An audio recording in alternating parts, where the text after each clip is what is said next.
aí, loucos por Jesus, estão animados para mais um episódio do nosso documentário? Venha comigo! Mesmo a gente sendo uma família simples, morando em uma casa simples, sem muito acesso, eles conseguiam me apoiar, mesmo ali vendo a dificuldade, porque a gente morava em terra, né, que não era nossa, né, porque no início não foi fácil para o meu pai. Quando ele veio, né, para cá, para o estado do Pará, que ele é do estado do Goiás, meu pai é goiano, ele veio apenas com uma mala de roupa, com algumas mudas de roupa, lutar para poder conseguir algo na vida. E minha mãe também, ela é goiana, veio para cá também trabalhar juntamente com meu tio.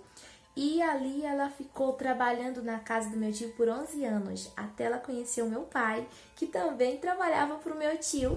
E aí sim eles se conheceram, se casaram. Logo 4 anos depois veio o primeiro filho, que era homem, só que o Senhor Jesus o levou, né?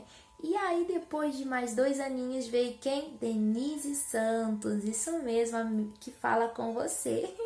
E após a minha irmã Débora Santos. É uma longa história, é uma longa trajetória, mas o Senhor tem nos dado vitória. E o mais interessante é que nessa época só a minha mãe era evangélica. O meu pai, ele não era evangélico, ele não conhecia a palavra de Deus, mas mesmo assim a minha mãe me incentivava a louvar. E foi através da minha vida, através da vida da minha irmã, que o meu pai aceitou o Senhor Jesus como seu único e suficiente Salvador. Sabe por quê? Tinha uns irmãos que iam sempre visitar nós lá em casa, porque era muito longe para poder a gente ir à igreja. A gente não conseguia ir à igreja e como a minha mãe era crente, era evangélica, era batizada, eles iam visitar, levava ceia para ela. Era muito difícil para minha mãe poder ir até a igreja, pois a gente era muito pequena e a nossa condução era cavalo. A gente andava a cavalo 8 quilômetros para poder chegar numa estrada onde a gente pegava um carro para poder ir para a cidade. Isso mesmo. Então, para poder ir para a igreja era 20 e poucos quilômetros e a cavalo. Então, não tinha como minha mãe ir com a minha irmã pequenininha e eu para a igreja só, atravessando aí dentro de mato, né? Então, os irmãos vinham até onde nós para poder fazer o culto e após eles retornarem para a casa deles. E eu me lembro muito bem que eu sempre ganhava a oportunidade para louvar e eu ficava muito empolgada, mesmo falando errado, eu ficava muito empolgada em louvar. Toda vez eu preparava um hino diferente para poder louvar, que na verdade era pequenos corinhos, né, que a minha mãe me ensinava para mim poder louvar. Mas o que tocou o meu pai aceitar o Senhor Jesus como único e suficiente Salvador é porque quando os irmãos iam lá em casa, eles nos ensinavam a orar. Ele falava assim: tudo que eu disser você repete. E aí eu e a minha irmã falava lá embuchadinha, porque a gente era nova, não sabia falar direito. E o meu pai ficou observando a gente fazer a oração. Aí ele começou a ser tocado por Deus por dentro e ele começou a refletir: eu deveria estar orando pelas minhas filhas. Elas estão orando por mim. Daqui uns dias elas vão conseguir orar por mim. Aí aquilo começou a falar profundamente dentro do seu coração e foi quando ele decidiu aceitar o Senhor Jesus como único e suficiente Salvador. E eu lembro muito bem que o meu pai, ele tinha aceitado o Senhor Jesus, mas ele não tinha firmado, ele tinha vícios de fumar. E aí quando foi um dia, ele foi, né, para um lugar próximo à nossa casa, que se chama Cedero 3, hoje se chama Vila Ouro Verde. E ele foi para lá e falou assim: Senhor, se realmente o Senhor tem um propósito na minha vida, o Senhor vai usar alguém para falar comigo. E ele se foi. Minha mãe não sabia de nada, a gente não sabia de nada.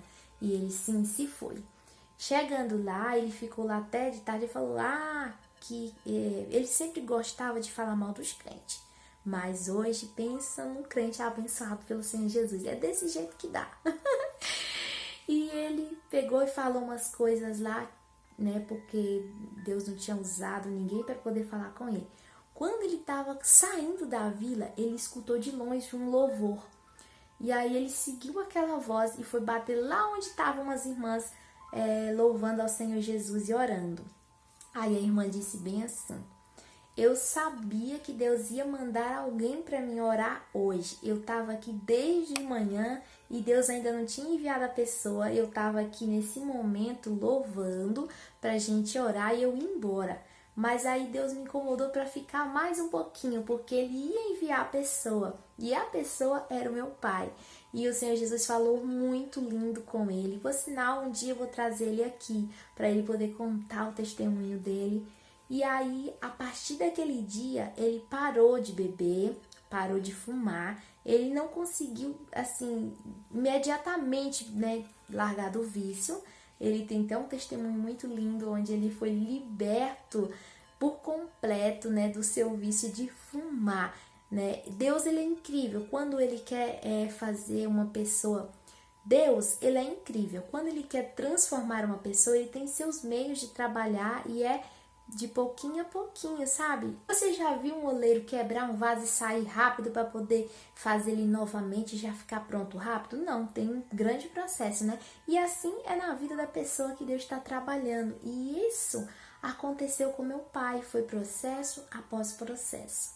E foi quando nós mudamos para cá. Eu tinha 7 anos de idade e a minha irmã ia fazer 6 anos de idade. A gente tem diferença apenas de 1 ano e 5 meses. A gente se mudou para cá, para Vila Feitosa, isso mesmo, estado do Pará. Então é isso, louco, sou Jesus! Esse foi mais um documentário, isso mesmo. Não se esqueça de se inscrever no canal, de ativar os sininhos, porque tem mais. Tem muita coisa para mim poder compartilhar com vocês. Fique ligadinho!